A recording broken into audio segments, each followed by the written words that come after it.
ಧಾರವಾಡ ಜಿಲ್ಲಾ ಪಂಚಾಯಿತಿ ಮಾಜಿ ಸದಸ್ಯ ಯೋಗೇಶ್ ಗೌಡ ಕೊಲೆ ಪ್ರಕರಣ ಸಂಬಂಧ ಜನಪ್ರತಿನಿಧಿಗಳ ವಿಶೇಷ ನ್ಯಾಯಾಲಯ ಬುಧವಾರ ಅಂತಿಮ ತೀರ್ಪು ಪ್ರಕಟಿಸಲಿದೆ.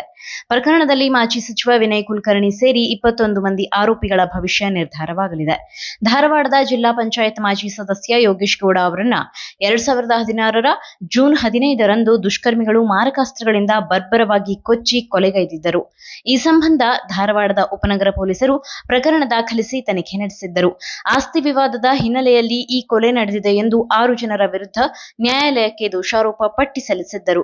ಕೊಲೆಯಾದ ಯೋಗೇಶ್ ಗೌಡ ಕುಟುಂಬದ ಸದಸ್ಯರ ಒತ್ತಾಯದ ಮೇರೆಗೆ 2019ರಲ್ಲಿ ಈ ಪ್ರಕರಣವನ್ನ ಸಿಬಿಐ ತನಿಖೆಗೆ ವಹಿಸಲಾಗಿತ್ತು.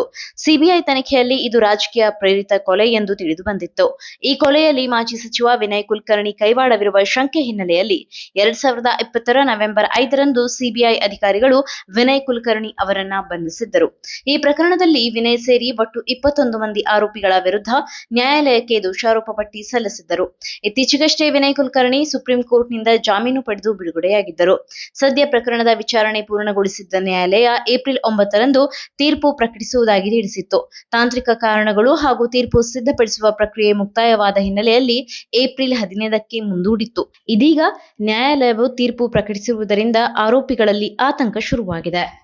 ನೀವು ಸಣ್ಣ ಆಗ್ಬೇಕಲ್ವಾ? ಅದು ಒಂದು ಉತ್ತಮ ಆಹಾರದಿಂದ ಸಣ್ಣ ಆಗ್ಬೇಕಲ್ವಾ? ಪ್ರತಿದಿನ ನಮ್ಮ ಜೀನಿ ಸ್ಲಿಮ್ ನ ಯೂಸ್ ಮಾಡಿ ಯಾವುದೇ ಸೈಡ್ ಎಫೆಕ್ಟ್ ಇಲ್ದಂಗೆ ನೀವು ಸಣ್ಣ ಆಗ್ತೀರಾ.